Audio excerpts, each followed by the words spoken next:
All Hello, right. everybody. This is you're watching the podcast. Tell me your story, and this is your host, Chris Baker. Today's special guest to tell his story from the very beginning all the way up to this point in his life is the chef, the legend out there in Cleveland. Give it up for Todd Whitman. How you doing? My name is Todd Whitman. I'm the executive chef at Serenity Restaurant Culinary Institute in Medina, Ohio. We're a French restaurant, culinary school for alcoholics and addicts. I love what I do and I get paid to do it.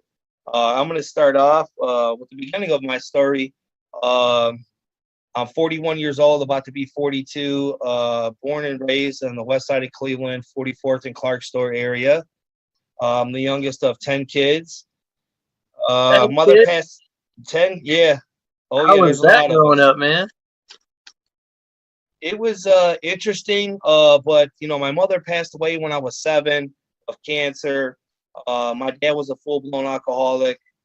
I'm the youngest, and so there was only my other brother Thomas that lived with us after that, and then he moved out like 2 years.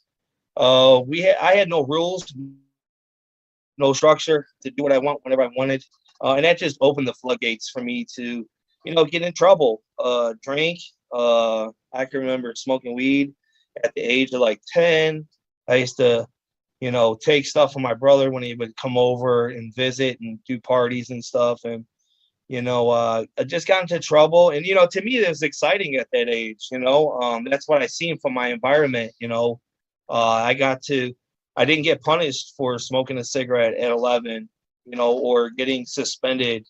I was going to the bar and get my dad out of the bars, walking him home, wasted. And so that's the environment I grew up in, and it really opened the door for me to in that environment to be my environment, and so I thought it was cool to like break windows, around the neighborhood, get in trouble. I got into a lot of trouble. And I think about it today is because I just always wanted somebody like to notice me. You know, um, I was looking for that attention, and when I got in trouble, people paid attention to me, and they would talk to me, and they really didn't have, you know, that, uh, that role model. I love my dad. He was a good dad. He provided a home, and food, but there wasn't no structure. There wasn't no guidance, and it gave me free reign to live a long life of misery, and repercussion from the decisions that I made. And I had to pay a lot of consequences for the bad decisions I made. At the age of 11, I was doing a year in juvenile detention center. And then once I got incarcerated, I just adapted to my surroundings. And Hold on, it wasn't wait. So, what what did you do to get a whole year? at the age not going to school. We were starting fires around the neighborhood, um, You were bad. breaking and entering, just hanging with the wrong crowd. And they were tired of my stuff. I was 11 years old, and like this kid ain't going to school, and he's on probation. Like, what are you doing? You know, Now, um, was that your first time being locked up, or was it? yeah, it was my first. When I was at the age of 10, they sent me to like a scared straight program in Circlesville, Ohio. It lasted for about 10 minutes when I left from there. And it was like, okay, this ain't. I seen scarier stuff in my neighborhood and what's going on. Like this ain't gonna scare me. But then when I got when they sentenced me for that year, it sunk in. I was a little nervous and scared. I was 11 years old. They didn't have no fence there, so I decided to leave.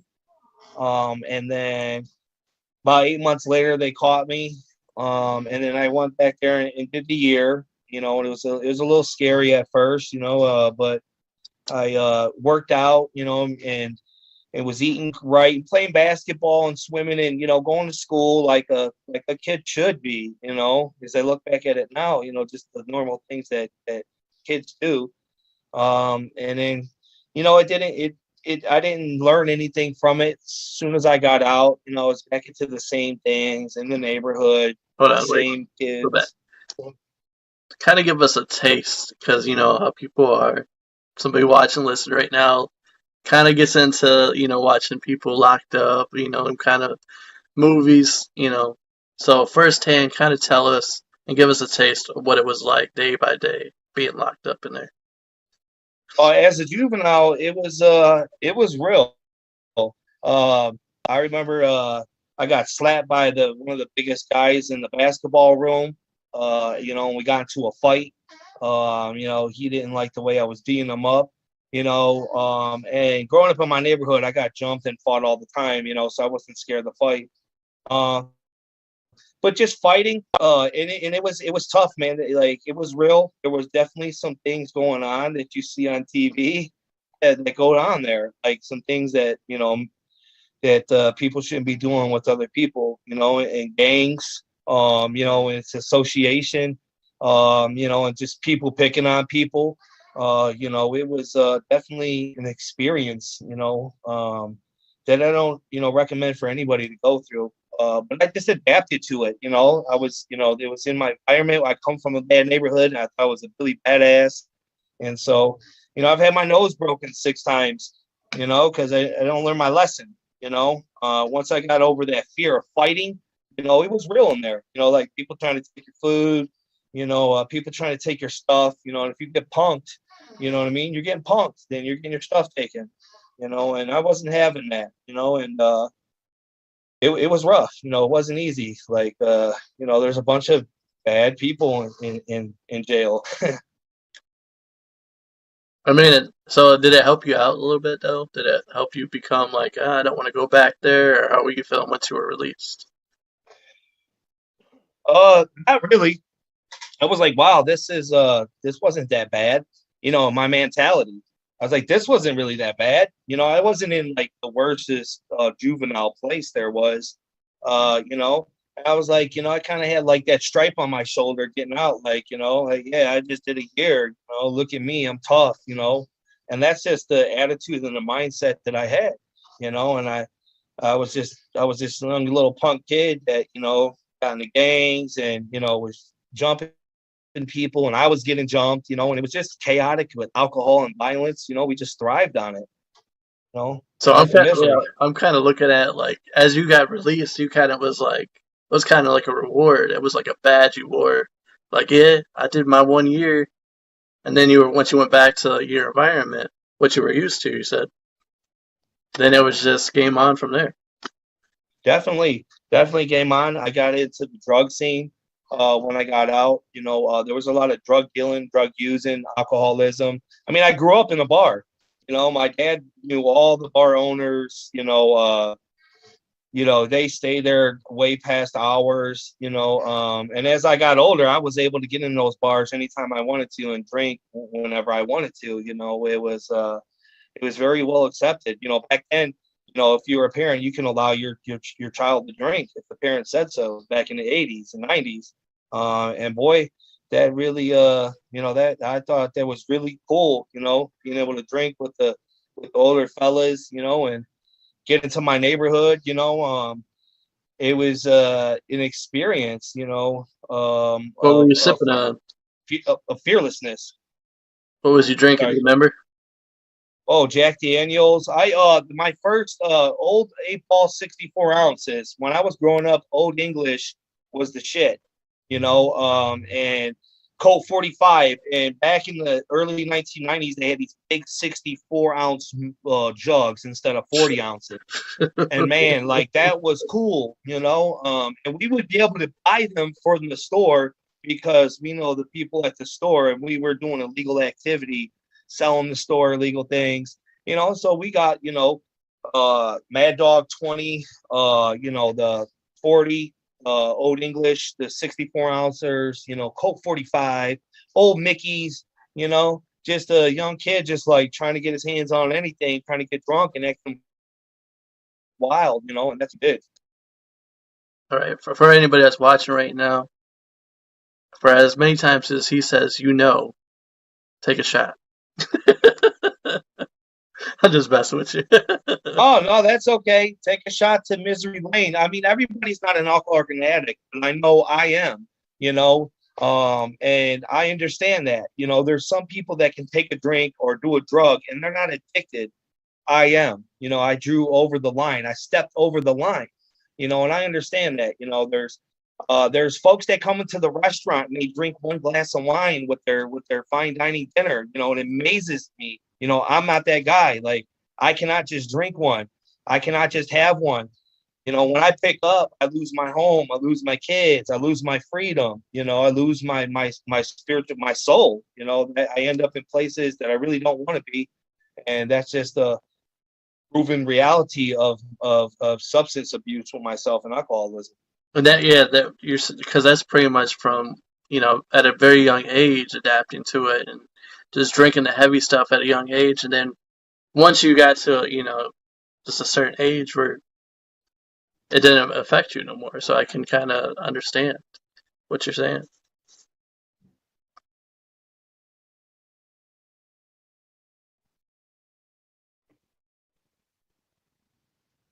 So when did you like really understand that like this stuff is hitting me hard, it's messing with my life, I'm going down the wrong lane?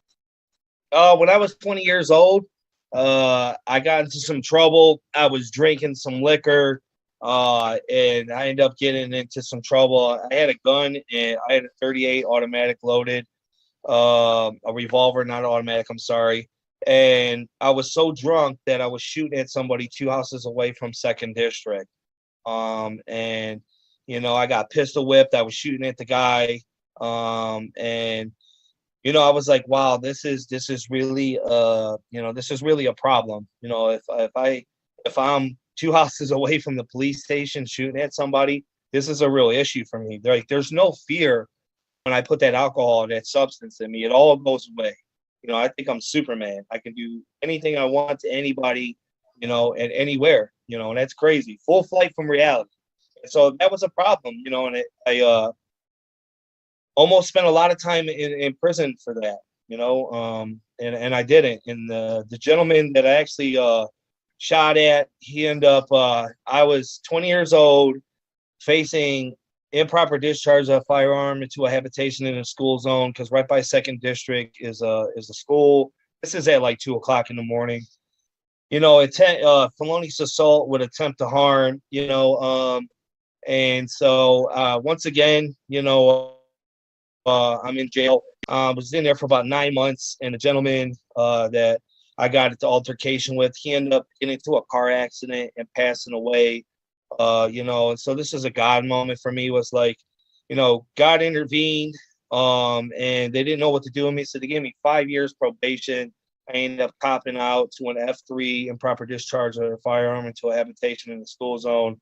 You think that would make me realize something, with all that time on my hands, and it didn't. As soon as I got out from that, it was going back to being the same old Todd in the same old neighborhood, and that's when the alcohol and drugs really took off. Getting into the hard stuff, and drinking, and getting in trouble. My lawyer used to tell me I caught two DUIs in 30 days. He said, Todd, some people used to like to collect stamps. You like to collect cases. I can't keep pulling you out of everything. And that still didn't make sense to me. I was a young, hothead. You couldn't tell me nothing. I was gonna do all this stuff, and I did, and it caused me a lot of time. I spent 6 years from a juvenile to an adult. In my early 20s, I met my wife. We had 7 kids. We have 8 total. She drank and did substances just like me for a decade and a half. And it was just like a blur. For 2 decades, I really didn't remember too much of anything. And then when I turned 35, I got 2 years in prison. And I was sentenced to prison, and that didn't help me either. But in that whole 15-year span, you want to talk about being homeless, selling everything, trying to rob everybody, and not having a care in the world, and just keep bringing, children into life, and not realizing, I'm not just affecting me, I thought that I could handle everything, and I wasn't handling nothing, and it took me a long time to realize that it's rather one way or the other for me. It was rather I was gonna put the stuff down, grow up, be a man, get clean and sober, I was gonna die that way. I was 125 pounds 7 years ago, and I'm 250 pounds today. Very successful, professional, have a really good life, but I had to go through all those speed bumps and all those problems, to get to where I'm at, to be grateful, I don't know when it's somebody's bottom, but I had a lot of bottoms, but I just realized that, I wasn't going to continue to live my life this way and the people that I was affecting. And then, like, when did it like really take place for you? When did it hit home? Like after, did it hit you like right away? Like when everything was going on? When your first kid came in the world, or I thought they would change my first son was born. He's 22. You know, I was like 18, 19, I was 18 years old. And I was thinking that, at that point, I was just smoking weed and doing substances, it really wasn't like a bad problem. I knew it was a problem, but it wasn't like a bad problem where I had to get up and do it right away.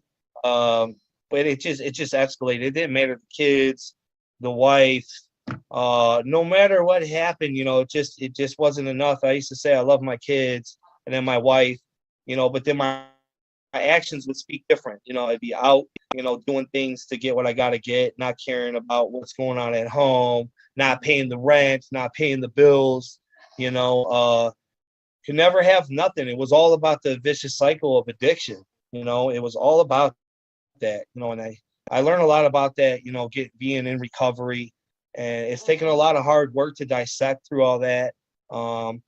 And I still do it today. For me, recovery is a journey. It's not a race, and I don't forget how hard it was when my wife and kids were homeless when I went to prison.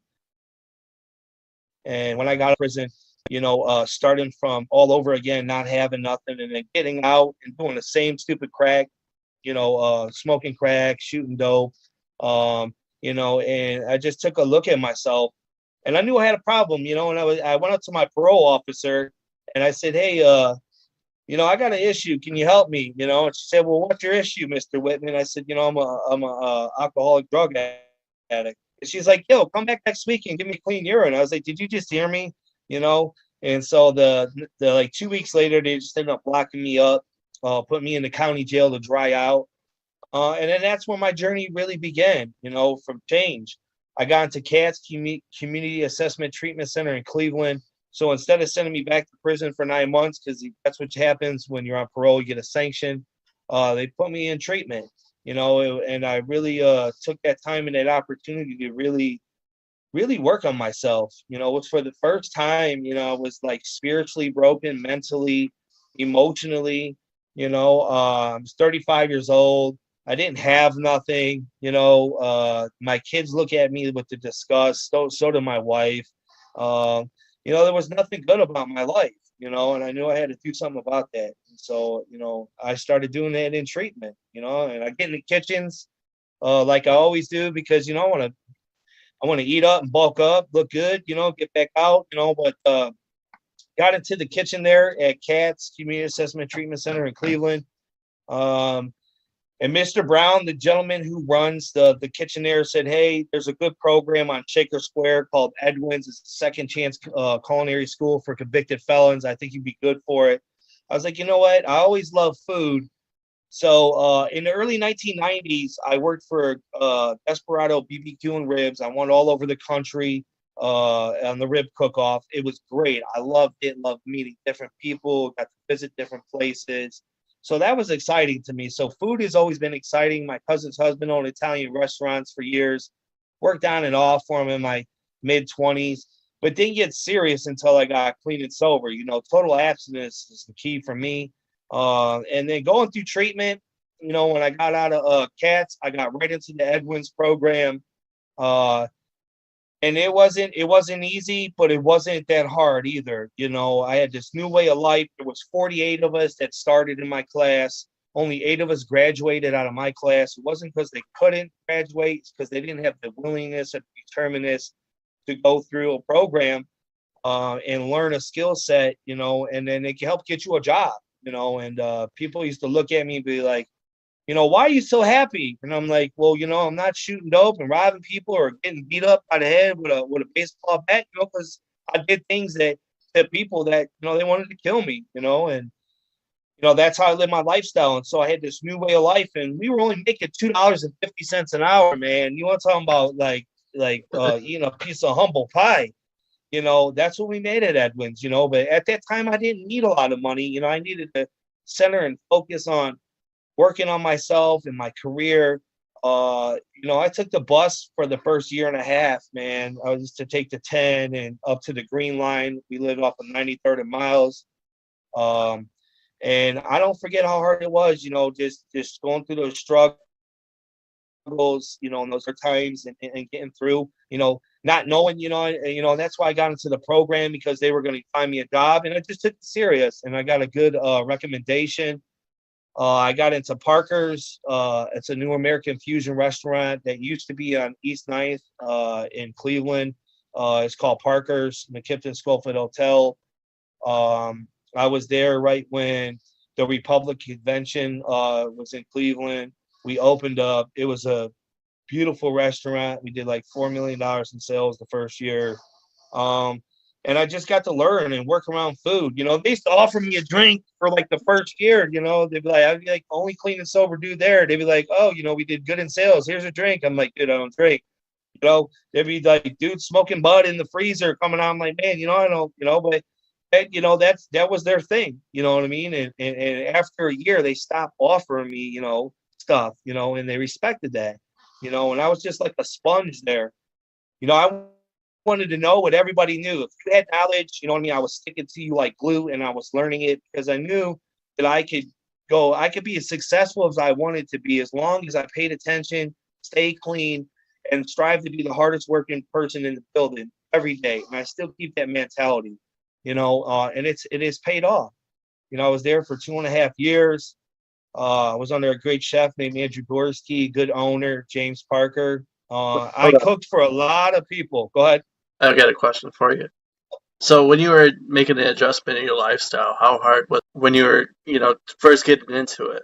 Did you want to quit at times or just go back to what you was doing, or were you just sold right away? I was sold right away, but it was definitely a transition, learning how to deal with other people. My whole life I've been taught to handle things with my fists and not my head, and that was a hard transition. I remember, there was some coworkers, I just wanted to just slap them right in the kitchen, man. Honestly, but I was like, what am I gonna do? I was so mad that one day. Me and this other gentleman didn't get along, and the executive chef looked over at me and said, are you willing to throw everything that you work so hard away for? And it made sense, and it was a learning process for me because, all the old times, I would just hit somebody upside the head or they hit me, we'd be fighting, and it was time to was I really maturing and growing as an adult, making good decisions, and it was the first time I made a good decision. I didn't have to, say something disrespectful to somebody. I didn't have to try to put my hands on them, and catch a case, and the transition from working downtown, it was crazy. It was booming downtown. There'd be all kinds of, drinking going on and chaos, and I just kept telling myself, I lived that life, I know there's nothing good that's going to come out of it. Just keep working hard and something good is really going to come out what I'm doing. As long as I keep the ambition, the motivation, and just being laser focused that, everything was gonna turn out. I just kept telling myself, kept sticking to that, and it was hard. I'll tell you, because for the first almost 2 years, because my wife is in recovery and she's got 5 years, but boy, I tell you, those first almost 2 years when she wasn't clean and when I was clean, it was hard seeing my wife go through her addiction. And the only thing I could do for her was pray for her. I enabled her for a little while, and then I had to come to a point where, that God was the only person that could help her and not me, and I had to accept that and understand that, and I had to learn how to, talk right and be respectful and, you know, spend time with my kids, you know, be present. You know, I was always there, but I wasn't present, you know, and it was a big transition because I really didn't know how to like deal with emotions and feelings, you know, and it was like the first time, you know, being in society, being productive and, you know, and facing adversity, you know, like when I went to prison, my wife went to the homeless shelter to get housing. You know, it was like I didn't have the house. You know, my wife had the house. You know, through housing because I was a bum when I went to prison. You know, and so I was like, you know, I really didn't want to ever be homeless again, or my kids, or my wife. You know, and so just by working hard, keeping my mouth shut, you know, and um, just being persistent and resilient. You know, I just had that in me. You know, I knew I always had it in me, and alcohol and drugs always tore it away from me.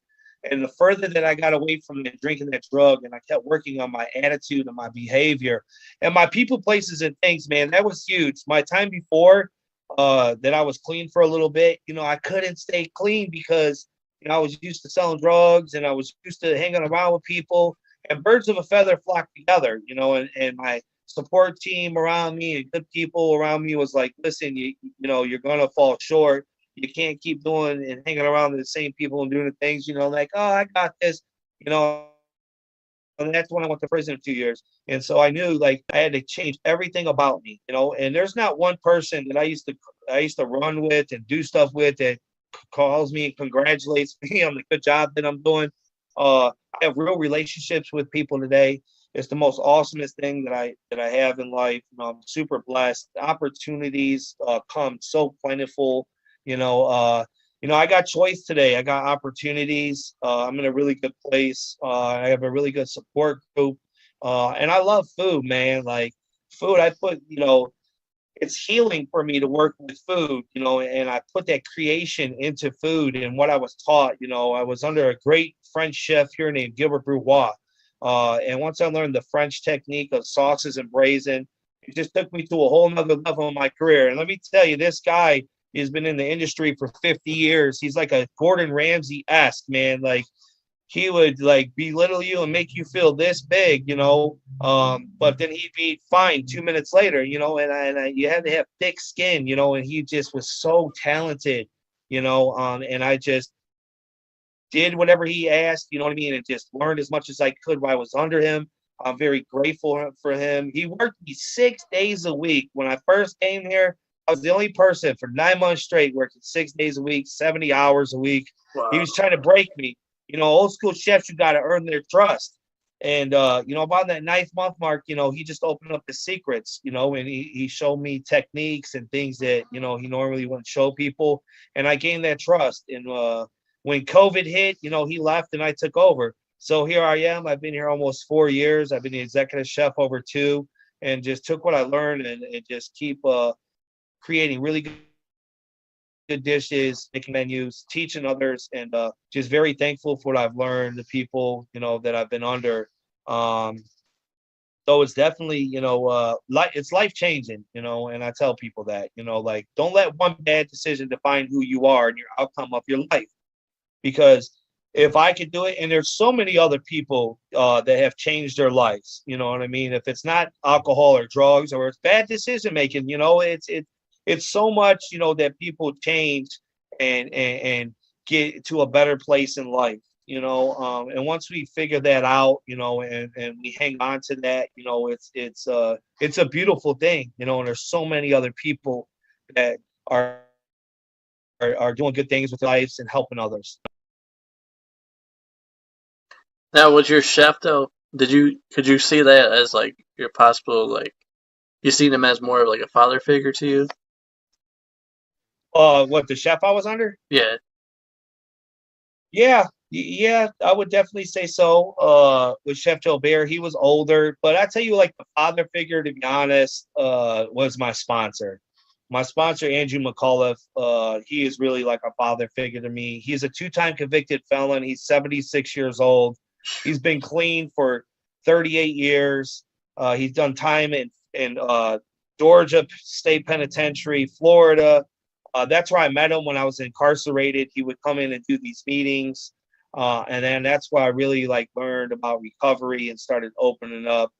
That's my father figure. I look at him, love him with everything. He used to come and get me the treatment, take me to meetings. It just got me back on my feet with life, having fun. I thought being clean and sober was going to be like dull and everything was going to be boring, and that's crazy. I have the best time of my life today, clean and sober, and I wouldn't trade that in for anything, and there's a lot of good people that's been put in my path certain times, and I needed those people. I asked my sponsor a couple years ago because I'm coming on 7 years total abstinence this August 17th. I said, "Hey, how can I pay back? How can I ever pay you back?" He said, "Hey, dummy, what I did for you, you got to do for others," and it just made sense. I was about 3.5 years clean, and then I was like, you know what? I really got to get out, get my story out and show other people and help other people. I sponsor men, I help other men. I was able to talk in Mansfield Prison in the walls at a 12-step recovery meeting there. It's the most beautifulest thing being able to go into a penitentiary, lead at a meeting, share at a meeting, and then be able to walk out when you hear those doors shut. If you ever been to prison, you know what that door sounds like, and I didn't fear, it was like the most beautifulest thing to be able to walk into the prison the same day and leave, you know. I want to give people hope, that's what I'm doing. I just want to share my story and hope that I can touch somebody that they can, want to change their life, get some help, and get on the right path. Live life, man. Life's short, so I'm just enjoying the ride. Now, as somebody right now is, you know, fighting the addiction or ready to just give up, like, how you were saying, ready to come clean with it. What would your advice be to that person right now? I would say definitely get into an inpatient programs, a detox first. I would recommend, sober living, a 3/4 way house. Really like get some time at a place where there's other people that are clean and sober, that have structure, and so you can have a better understanding about, your addiction. Like myself, it took a lot of information and a lot of people to talk to me, to get this stuff out, to get better, and I would highly recommend that, and then, get a support group, a sponsor, or whatever.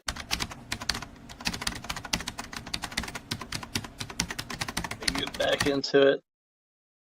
So we're coming back for our commercial break, and we're we're talking about what would your advice be to the addict that is, trying to, they just want to be clean finally. They want to finally give it up. I would recommend, like I said, get into some inpatient, get into a detox first, and then get to some inpatient treatment. Really find out about this disease that is killing so many people. And the more information that we can get about, our disease and alcoholism and substance abuse, it really empowers us to have an understanding of why we act. It actually takes a year and a half for the brain to start healing from alcohol and drugs. I've done addiction workshops, and it takes that long. So those many years that we put in, wrecking ourselves and putting these poisons in our bodies, it takes time to really, for that stuff to start going away, and that thinking, like, it doesn't happen in a day or a week. you know, um, get to some meetings, whatever it is, if it's smart recovery, if it's church, if it's if you believe in a tree, whatever it is, I'm not blindsided just because I'm in 12-step recovery. That's the only way, whatever it is for somebody to believe in something. There's something greater, a power greater than ourselves. I used to My sponsor used to say, Todd, wake up in the morning, look in the mirror, and realize that's not God. And when I was in active addiction, I put myself on that pedestal. I don't do that no more. I am not the Almighty. I'm not everything. And I'm not subject to to getting ran over by a bus, or taking that last shot, and dying. It's a reality, and it's brutal that so many people are dying from alcoholism and drug addiction, and it's real. And so, you know, going through those things and just putting yourself around clean and sober people and good people. You know, everybody that's in my phone is not all in program or recovery, but they're good people. You know, they're people that when they pick up a drink or the drug, they're not going to prison. They're not losing their kids. They're not losing their house. You know, and that's okay. You know what I mean? Like, you know, it's learning to live life after the drink or the drug. So, you know, get the help that you need, find the resources from wherever you're at, and really give yourself a chance because, you know, there's so much more to life than dwindling it down the drain with that drink and that substance and just realizing, you know, how much that life can give you and how successful that you can be, whatever it is that you do, you know, and I hang on to that, you know, no matter what I decide, no matter what I choose to do. Is for me, as long as I'm clean and sober, I want to be successful at anything I do, you know, with my hardworking work ethic, you know, it's going to take me wherever I want to go, you know. It's so crazy. I have judges, state representatives. I've done recordings with the mayor. I mean, there's so many people, you know, like that have reached out to me. I actually speak in the Medina County Jail once a month.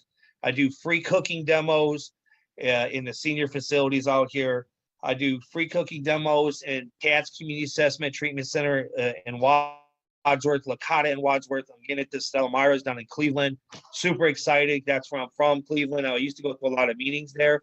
So just giving back, you know, and just empowering people and letting them know that you're not alone. You know, you don't have to fight this fight alone.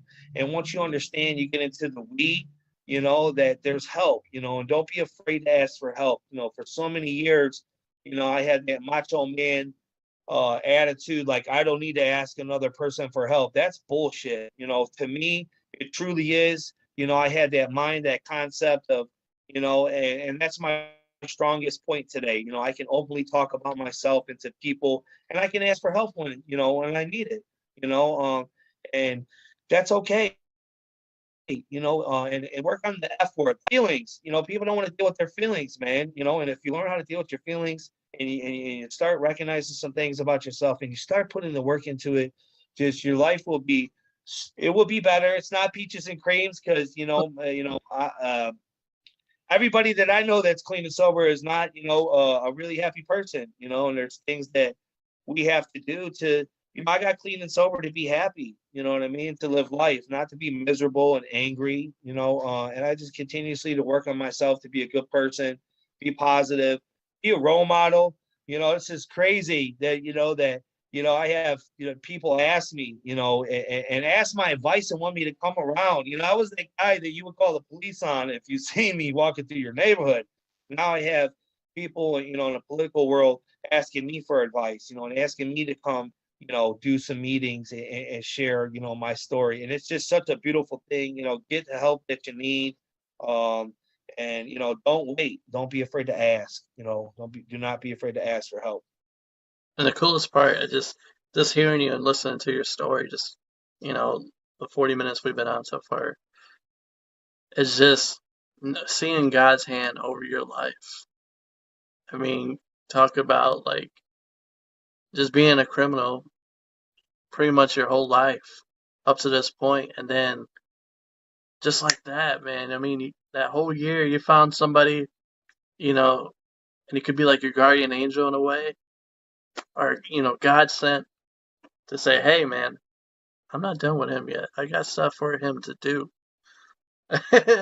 And then, like, as you're talking about it, I'm just thinking, like, wow, just think about that, where you come from, and the stuff that you were dealt with, and being in prison, being locked up at a young age, drinking at a young age, and now you're in a position where you're talking to the mayor, hire people up, and not only that, but you're also helping people.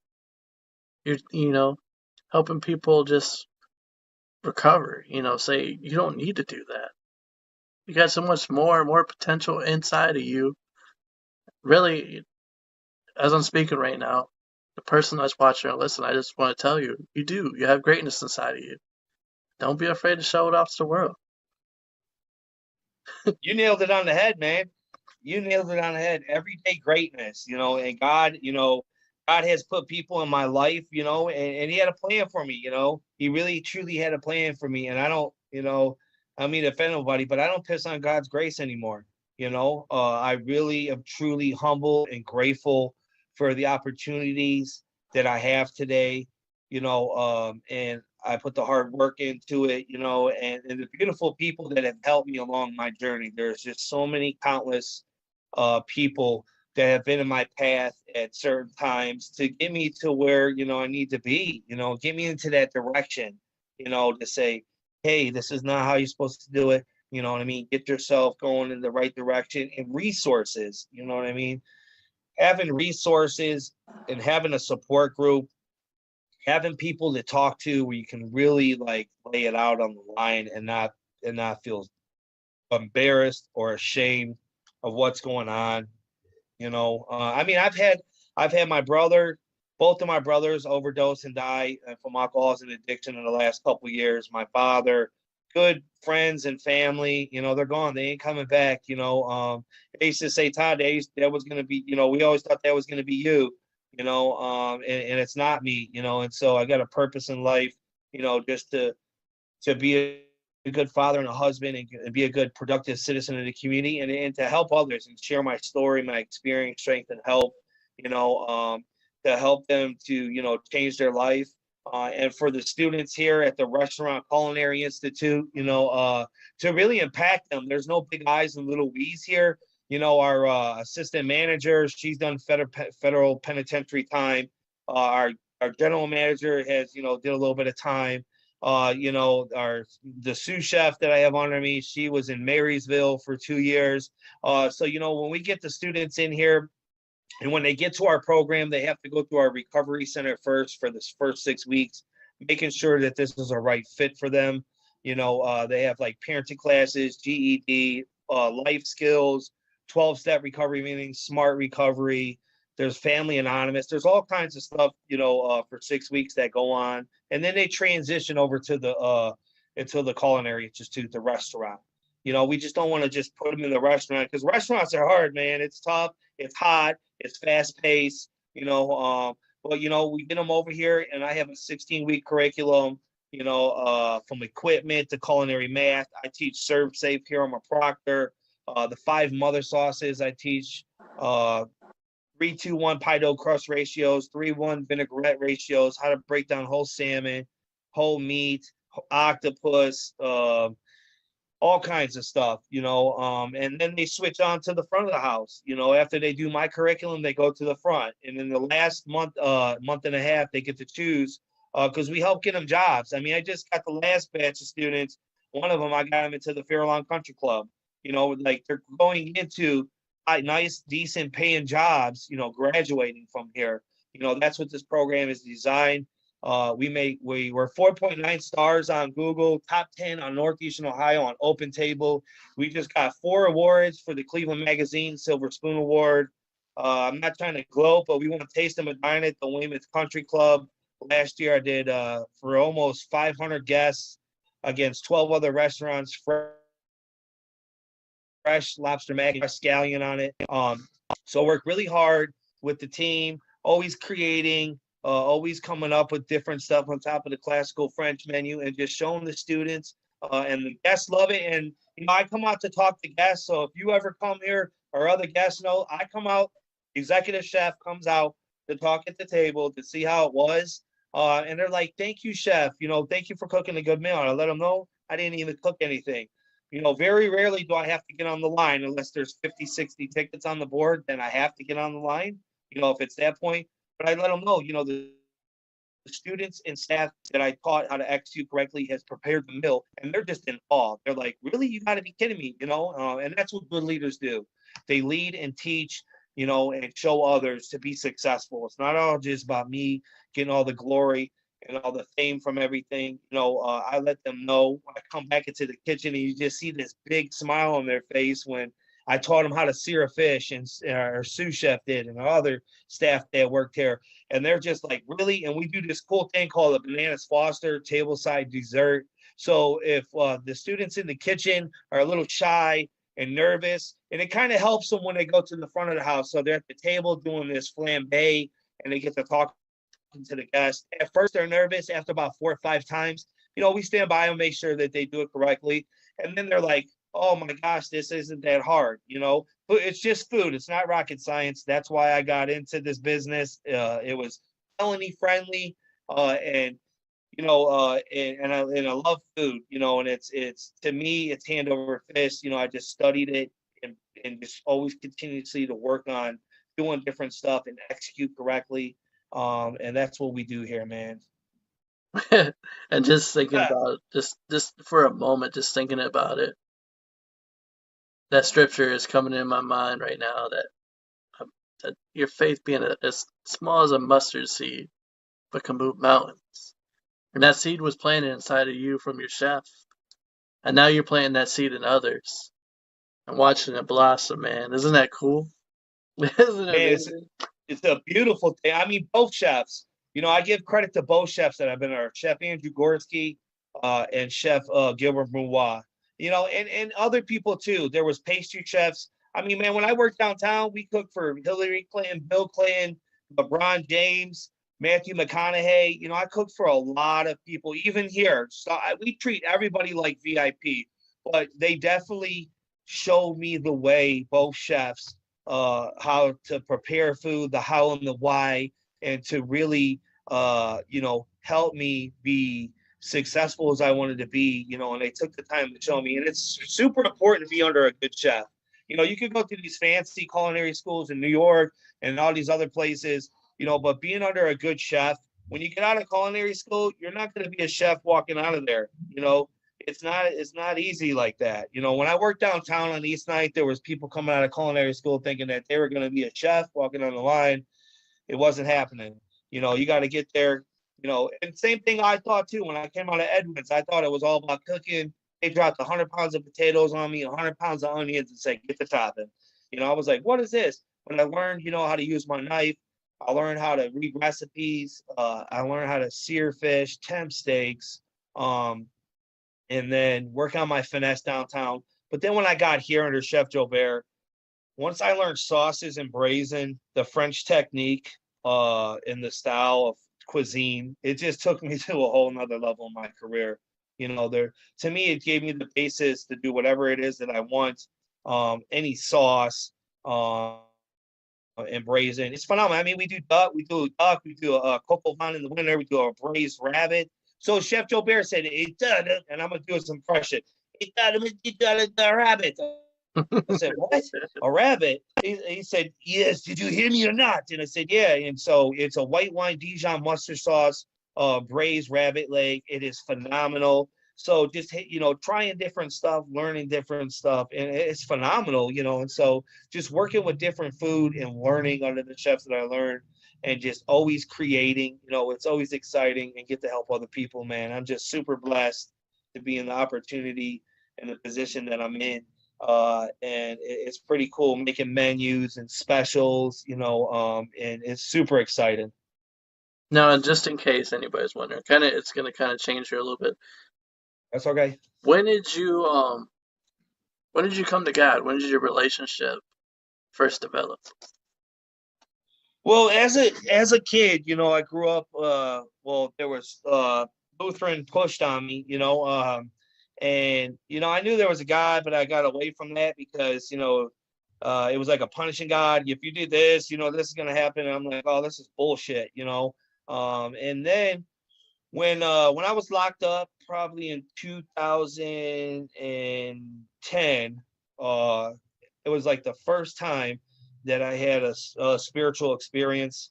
I was doing like a year because I'm notorious for doing time in a lot of places. And it was the first time, that I felt that. I felt that spirituality. I felt something hit me, but I didn't continue that when I got out. And then I knew this time that it was an inside job for me.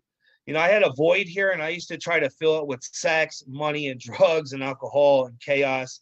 And As we now I all fill do. it with goodness, spirituality, positivity, love, and when I got clean, I knew that it was inside job. I tried rationalizing, I tried doing a lot of other things. I knew that God had to be my foundation, and it had to be my focal point for me.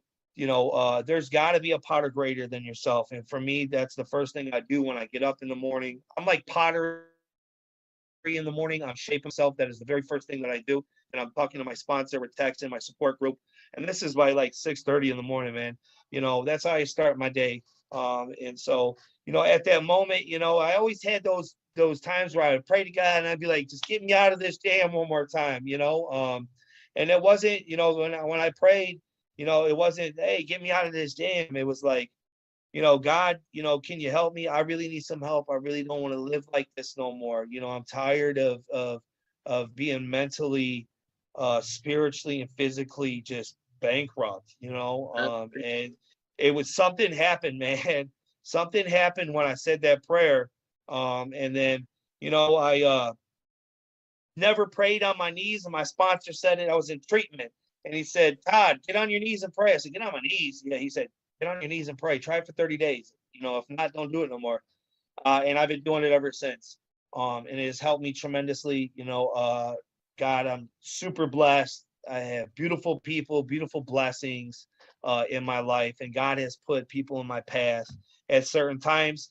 I outgrow people, people outgrow me. But at those certain times in my life, I needed them to get me to where I need to be now.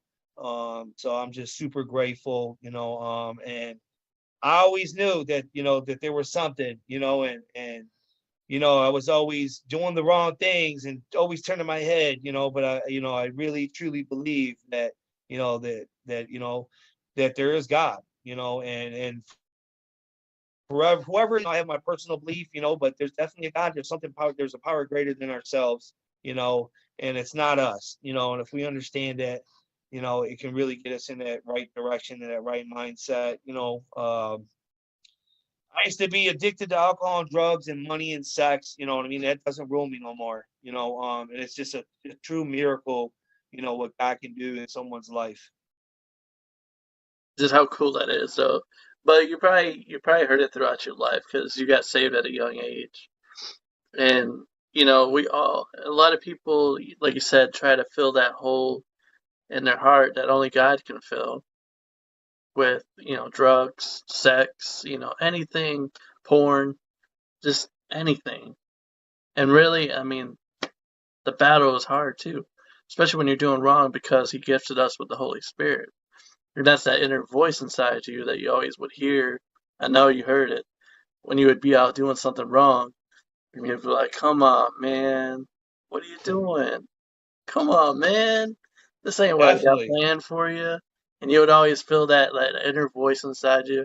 And I know whoever's watching and listening right now, you probably feel that voice right as I'm speaking to you. Like, Chris, you're hitting on a note. Like, yes, it's the truth.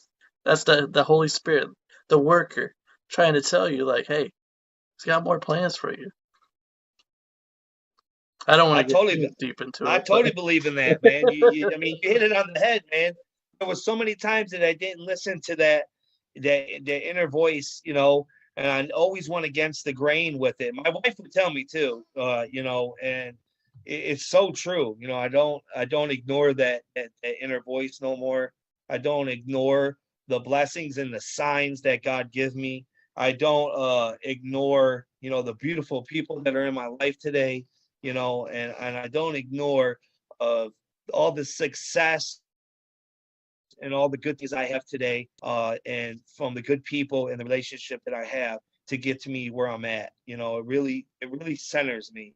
You know, and as long as I can remember that, remain humble and grateful, and give back what was freely given to me. That that I have a purpose in life, and I'm fulfilling that purpose. And I like where I'm at. I sleep on a soft pillow at night.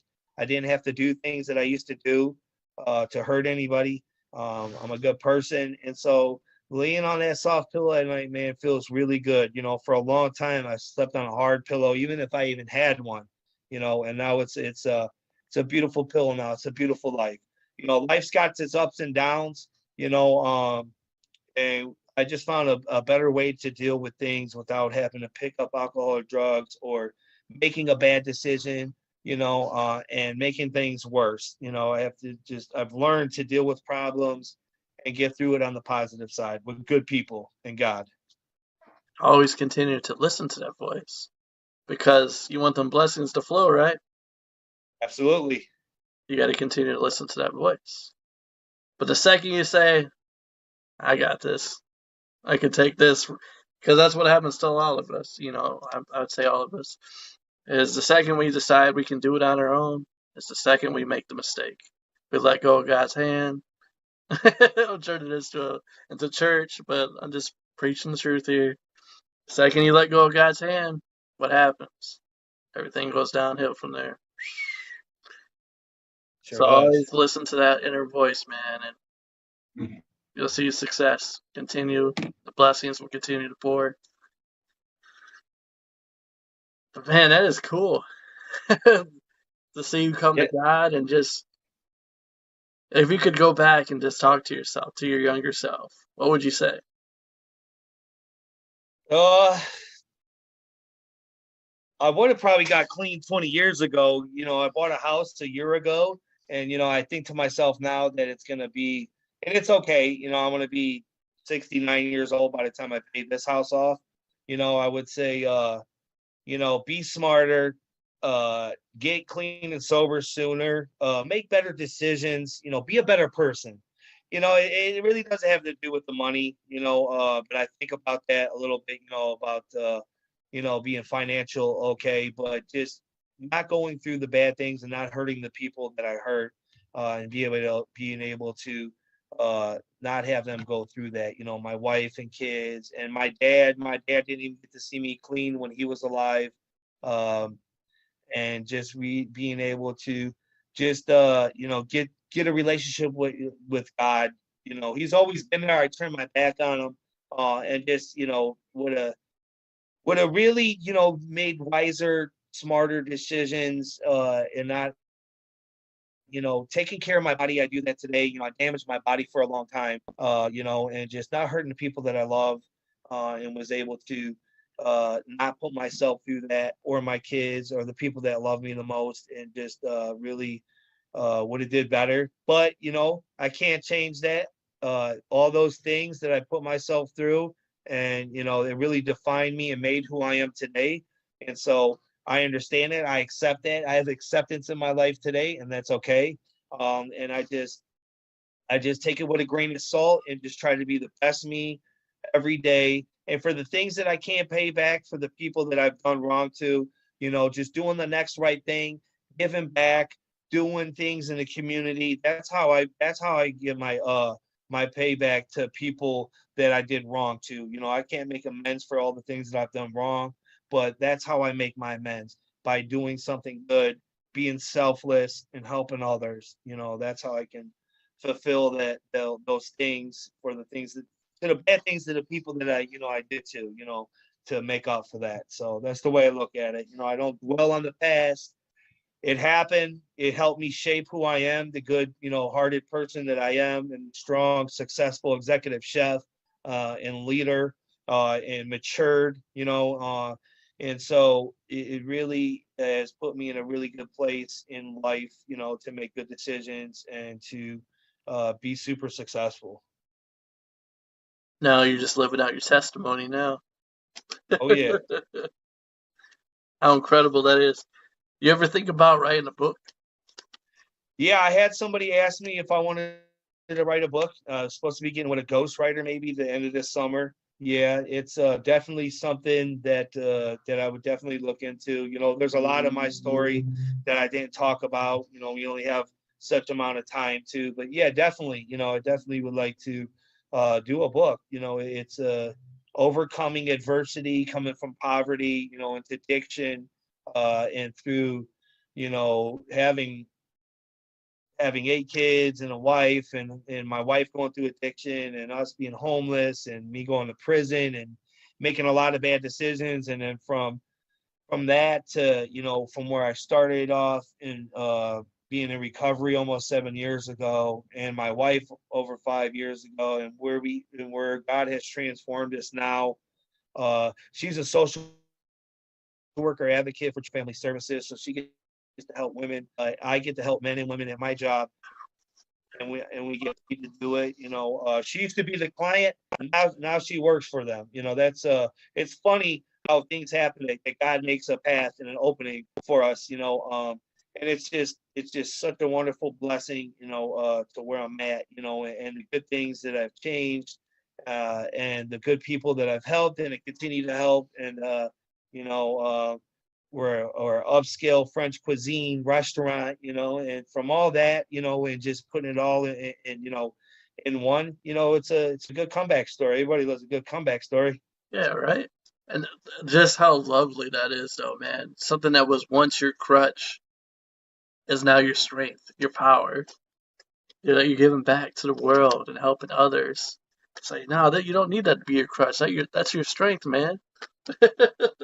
Yeah, I used to want to take from everybody, and now I want to give to everybody. It's funny how life works out and God does that. I used to try to beat everybody out of everything, and I always thought I used to be getting ahead, and I never got ahead. I always paid tenfold for all the bad things that I've done, and now the more that I give, the more that I receive. I receive that. I understand that today, and the blessings just pour. It's just You're learning. tremendous. I can't even put it in the words how beautiful life is. You're learning, man. That's all part of the journey. In order to receive, you must give. That's something. And so what should we expect from you in the future as we begin to wrap things up? I think eventually I want to be a personal chef. I'm not, I'm maybe 5, 10 years away from that. I'm gonna keep on working here to, and keep helping people and teaching people. Possibly write a book in the next couple years. Um, I'll be looking and for just that. keep just keep showcasing my talent, and then also, working really hard, not only in the Medina community, I do a lot here, but in Cuyahoga County, I mean, all over, wherever I can get in to share my story, experience, strength, and hope, being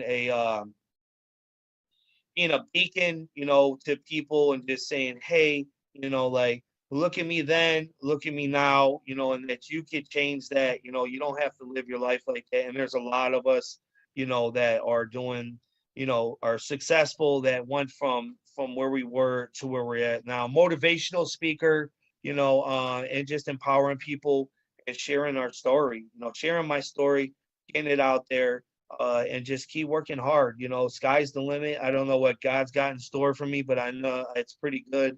And as long as I accept His blessings on a daily basis, I don't know where I'm going to be. I know where I'm at today. And I'm very grateful for the opportunity. And I love what I do, and I love helping others. So I don't plan on leaving Serenite Culinary Institute. Not for a while. Maybe in 10 years, maybe I'll be cooking for, a family or somewhere, because I don't want to be, you running a restaurant when I'm 60 years old, I have goals, maybe culinary instructor, maybe a personal chef, to travel. My wife said, what are we going to do when the kids get older? And they're starting to get older. And when they're all done, we're going to travel around the world. We're going to see, places that we have never seen. I could cook, go to places and get some gigs cooking and just enjoy life and just travel around the world, and see what And that life was has to offer. that was actually one of my questions. I was just about to ask you. If that were an opportunity in the future, would you take it? Absolutely, Be for the sure. traveling chef? 100%. If it would have to be the right situation, it'd have to be the right thing. But yeah, I always keep the door open. I never know when that perfect opportunity opens up. So definitely, always keep an open mind. God and sobriety has given me options. It's a beautiful thing today. All right, if you could go anywhere in the world, where are you going? Well, I really don't like to fly, but I probably will have to. I would probably say um, probably Hawaii. I really want to see Hawaii. It's beautiful food, beautiful people, beautiful culture. New Zealand. I really want to just travel. I really like to go to Egypt too and see the pyramids. I really like science, and like to really see. I really dig that. To to see those monumental structures that people built that built it a long time ago, and just travel all around the world. Eating different food from different ethnicity, cultures. I love food. You You said know, that. I uh, love food. it's exciting. Korean, Japanese, and Italian. And Hawaiian food. I mean, Cambodian food. I mean, just all over. Just from the people. Where the food is grown and how they're doing it. It's exciting. I love tasting different foods. As a food guy, what is your favorite dish? To make or eat. Let's go with both. All right, my favorite dish to make is fish du jour. Right now, I'm running a Chilean sea bass encrusted with pistachios with key lime beurre blanc, rice pilaf, and asparagus. Phenomenal. My favorite thing to eat is steak. A5 Japanese from Japan. But I really like a nice ribeye, bone-in ribeye. I couldn't afford to eat A5 Japanese steak every day, so steak's my favorite thing to eat. But I like food though, so those are my two best things to do. And I love just eating different food. So, yeah, Now, could you see yourself with a cookbook? yeah, absolutely. Yeah, I mean, my grammar's not the best. I use Google a lot, to spell things out, but that's okay as long as I know how to make the stuff and make it taste good. That's all that matters to me. I'll figure out the spelling later, and I'm working on that. I'm a work in progress, but absolutely, it might be in the future. There's a lot of things that I've created, that people might want to see. And I'm just thinking too, like being a chef, man, there's a lot of doors to opportunities that you can do. As long as you're in the business in the food industry. I'm just thinking like too at the same time, like I could see you possibly being like having your own packaged food. You could get like in the frozen section, like in the future. Absolutely. Hitting the market nationally. My boss challenged me. He said, Todd, come up with 5 sauces, and 5 things to make. And I'm starting to work on it now. I'm pretty talented. People love the sauces and the aiolis that I do here. So I'm kind of working on that now. It's going to take a little time because it has to be perfect. Anything that I do at the restaurant, I work on it 6 to 8 weeks before I even do it, perfecting it. It probably takes me, sometimes a couple, 5, and sometimes it takes 15 times to get that right, perfect taste profile with the ingredients and making sure that it's just executed correctly. So yeah, so it's definitely in the making. You never know, you might see a sauce in a national brand. Sky's the limit. You never know. I'm planting my seed right now. I'm gonna see your sauce. It will be in the store. I'm gonna see something from you. That's my seed planted. All right. Final 3 questions before we sign off. Question number 1. Let's see what I got here. Because you pretty much answered everything. If anybody wants to get a hold of you, how can they contact you, reach out to you? They could contact me through Serenity website. They can call Serenity Restaurant. And then they can leave a message and I will get back to them. Or they can send me an email at todd.whitman@medinarecoverycenter.org. And then if you come into the restaurant, I have a card with my personal number on it. If you're that serious, call me and then we'll talk and then I'll give you my personal number. Um, Definitely, I'm definitely all about branding and keeping the door open, cooking for banquets and doing off-site things and just, the opportunity, always leaving the door open to do, whatever it is. All right. Question number 2. Cats or dogs? Dogs. Dogs. I got a Great Dane. He's about a year and a half. He's 175 pounds. He's great. Whew. Can you pick him up?